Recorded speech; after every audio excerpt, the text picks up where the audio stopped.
Finanças para elas. Chegamos no terceiro capítulo e o nosso ponto hoje é erros mais comuns sobre o dinheiro e sobre, por que não dizer, sobre a prosperidade. No tempo atual, existem alguns movimentos cognitivos que são muito importantes que nós precisamos entender. Talvez você não saiba, mas o nosso cérebro ele processa diferente o dinheiro físico do dinheiro virtual. Mas como assim, Fábio? Esse cérebro, ele é uma máquina. E quando essa máquina foi treinada, você tinha ali talvez 5, 6, 7, 8 anos de idade. E todas as suas primeiras experiências para o dinheiro foram físicas. Você provavelmente ouviu do seu pai, da sua mãe: dinheiro é sujo, menino. Dinheiro é sujo, menina. Não coloca na boca, não deixa em qualquer lugar. Com dinheiro você pode comprar algo. Se você juntar o dinheiro, você compra o seu carrinho, você compra doce. E por isso que nós temos um vínculo emocional com o nosso dinheiro. Uma prova que eu costumo trazer muito nas minhas palestras é a seguinte: muitas vezes você colocou 50, 100 reais na sua carteira e você morreu de medo de trocar, porque se trocava, vai tudo. Agora pare para imaginar. Por que será que a nossa mente respeita muito mais uma nota, por exemplo, de 50 ou 100 reais do que 5 notas de 10, por exemplo? Esse é um padrão racional, cognitivo e emocional que aconteceu nas suas primeiras experiências para o dinheiro. Você tinha acesso a notas pequenas e as notas grandes eram questão de adulto, né? A criança não podia pegar aquela nota grande muitas vezes. Aliás, na nossa infância, para quem já passou aí dos 30, 40 anos de idade, era até feio que as crianças falassem sobre dinheiro. E na outra ponta, o dinheiro virtual veio com uma outra comunicação, com outro aprendizado. São raras as famílias que falam, que acolhem as suas crianças ensinando sobre dinheiro. Aliás, educação financeira chegou recentemente nas escolas e isso ainda vai demorar um tempo para dar algum tipo de resultado. Então esse dinheiro virtual, ou seja, o teu cartão de crédito, o cheque para quem é do tempo do cheque, o Pix e outras facilidades foram colocadas como benefícios. Ou seja, você tem um cheque especial, como se não te cobrasse juros.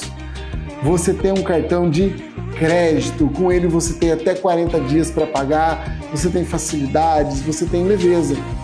E nessa formação das tuas experiências, dos teus aprendizados, você processa o dinheiro físico de uma maneira que é muito mais ligada à tua criança interna e o teu dinheiro virtual de uma outra maneira, como se não fosse dinheiro, como se não houvesse uma responsabilidade, principalmente pela questão do tempo. Se eu passo meu cartão hoje, amanhã Deus pertence. Se eu uso o meu limite do cheque especial, o banco vai esperar que eu pague, não vai gerar uma cobrança imediata.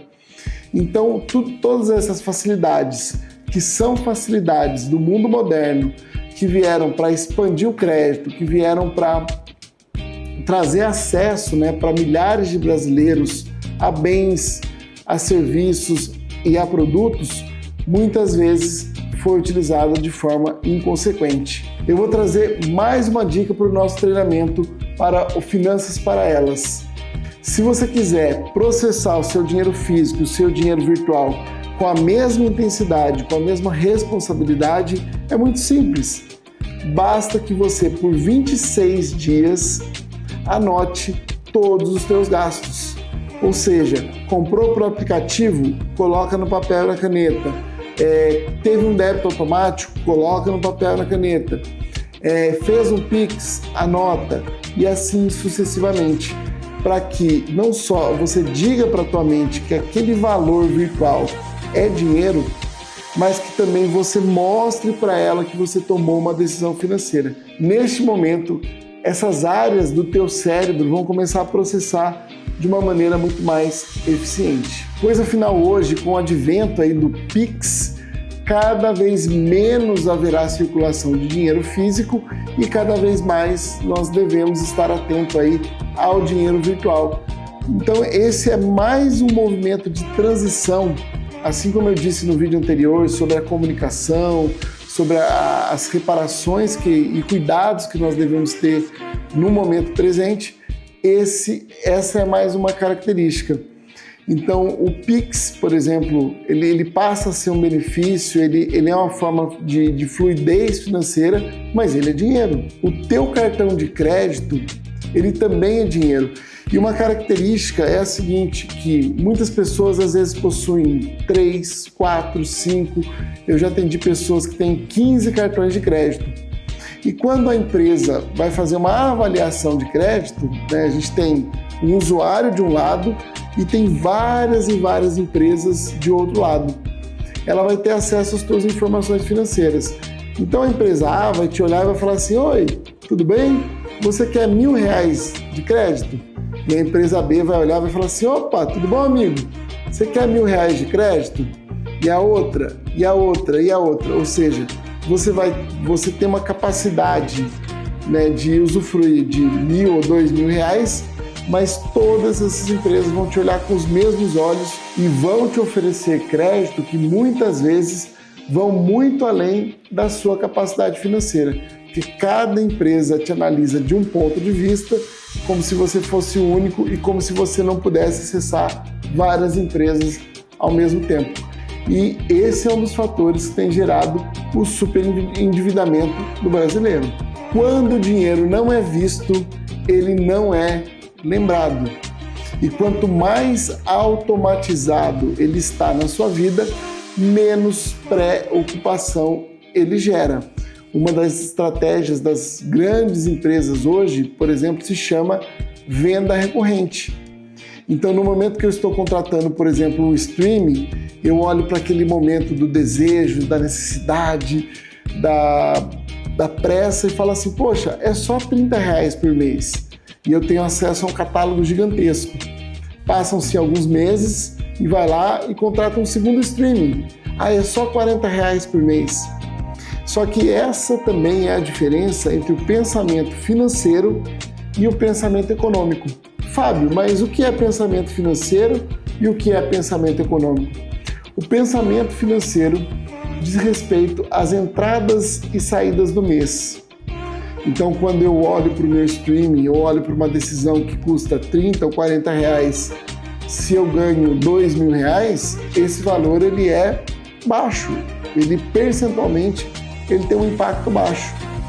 Mas se eu aplico o pensamento econômico, que é um pensamento, qual é o impacto no meu ano, ou qual é o impacto no meu semestre, eu olho o bloco da informação, ou seja, a economia, né, como um todo, eu vou perceber o seguinte, que R$30 por mês se torna R$360 por ano.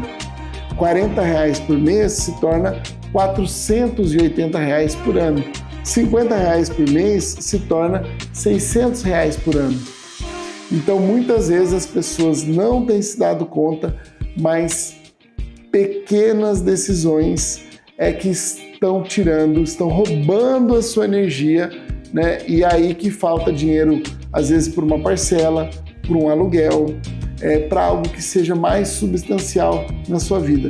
Por isso eu volto a dizer, quando o dinheiro não é visto, ele não é lembrado. As tuas emoções é que tomam as decisões, mas para além das decisões, precisa do registro, precisa da famosa planilha. Então eu quero aqui falar, além dos erros que eu já trouxe até o momento, de mais 3 erros que são muito comuns. O principal deles, não anotar os gastos, não ter uma forma mínima de controle.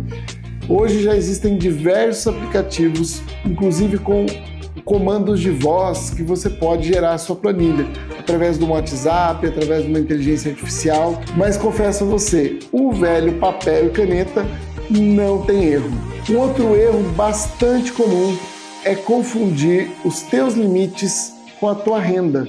A tua renda não é o teu limite. E neste momento eu vou citar a frase de um cantor, né, o Gustavo Lima, que certa vez disse numa live: eu não quero saber quanto custa, eu quero saber em quantas eu vou pagar.